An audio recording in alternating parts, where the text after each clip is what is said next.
Fair use. Daily Reflections. This is a book of reflections by AA members for AA members. October 26th. One ultimate authority. For our group purpose, there is but one ultimate authority, a loving God as he may express himself in our group conscious. 12 Steps and 12 Traditions, page 132. When I am chosen to carry some small responsibility for my fellows, I ask that God grant me the patience, open-mindedness, and willingness to listen to those I would lead.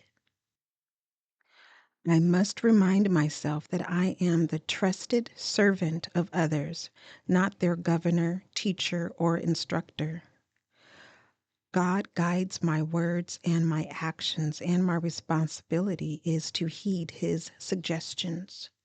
Trust is my watchword. I trust others who lead. In the fellowship of AA, I entrust God with the ultimate authority of running the show. Courage to Change, One Day at a Time in Al-Anon, October 26th. I remember others' unkind words vividly. Criticism sent me reeling. Snickers crippled me for days. It never occurred to me that I was being abused or that the harsh words could be untrue. Everyone seemed to know just how wrong I was, and my identity was bound up in a knot of shame. My self-esteem sank lower and lower. I, in turn, treated others cruelly.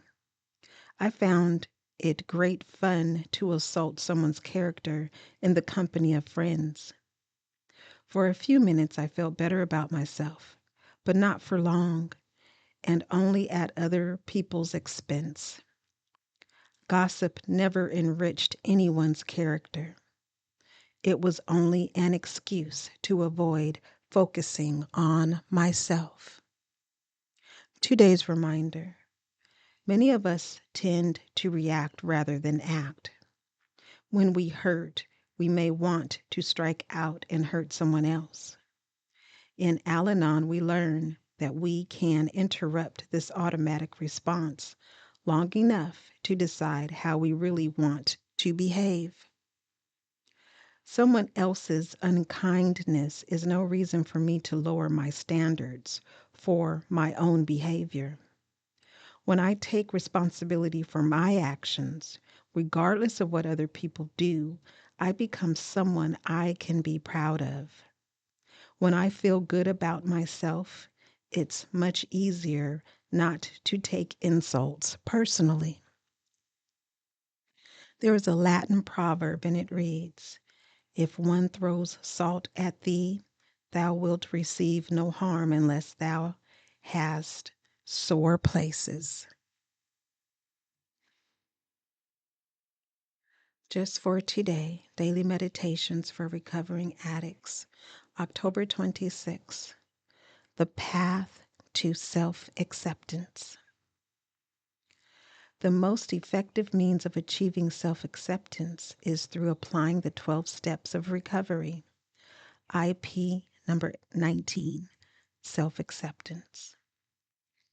Our addiction has been a source of shame to many of us. We have hidden ourselves from others, sure that if anyone got to know who we really were, they would reject us. NA helps us learn self-acceptance. Many of us find a great deal of relief just from attending meetings, hearing fellow addicts share their stories, and discovering that others have felt the same way we feel about ourselves. When others share honestly with us who they are, we feel free to do the same. As we learn to tell others the truth about ourselves, we learn to accept ourselves. Self-disclosure, however, is only the beginning. Once we've shared the things that make us uncomfortable with our lives, we need to find a different way to live. And that's where the steps come in. We develop a concept of a higher power. We inventory our lives in detail and discuss our inventory with our sponsor. We ask the God of our understanding to remove our character defects, the shortcomings that are the source of our troubles. We take responsibility for the things we've done and make amends for them. And we incorporate all these disciplines into our daily lives, practicing these principles in all our affairs. By working the steps, we can become people we are proud to be. We can freely tell the truth about ourselves, for we have nothing to hide. Just for today, I will walk the path to self-acceptance. I will show up, tell the truth, and work the steps. Today, Emotions Anonymous, October 26. Reflection for today. The more we are able to embrace our sorrow and learn from it, the more we will also be capable of experiencing great joy. Yet, to embrace our sorrow takes a great deal of courage. So often we try to soften or resist our pain. In every painful situation, there is a lesson to be learned. Our willingness to be open to this learning ultimately brings us to experience a greater joy than we had believed possible.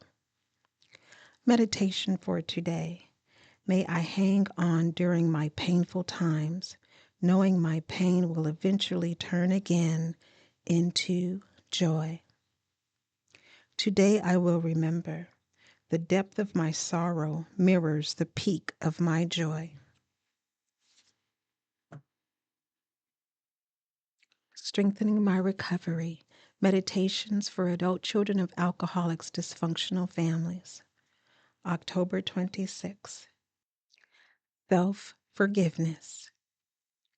Many adult children struggle with self-forgiveness because we are oriented to doubt ourselves or to be hyper-critical of ourselves as children. BRB page 234.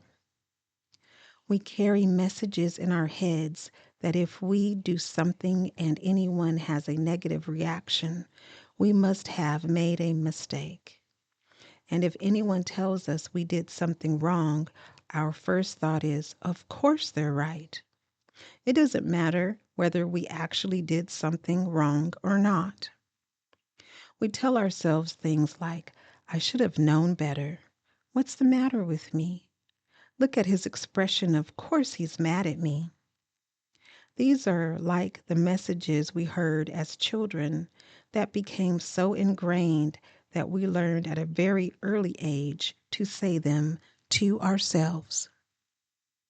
Now, as adults in ACA, we stop beating ourselves up and see the full story. Our healthy support system can help us understand the reality of our situation, to determine what's really ours and what actually belongs to someone else. The affirmation reads, on this day I will remember that I deserve to treat myself better. I will use the tools of the program to separate myself emotionally from an uncomfortable situation and take on only what belongs to me. Please share, subscribe, like, and most of all, be the you that you are created to be. To remember that you are not alone and that recovery is absolutely possible, one day at a time.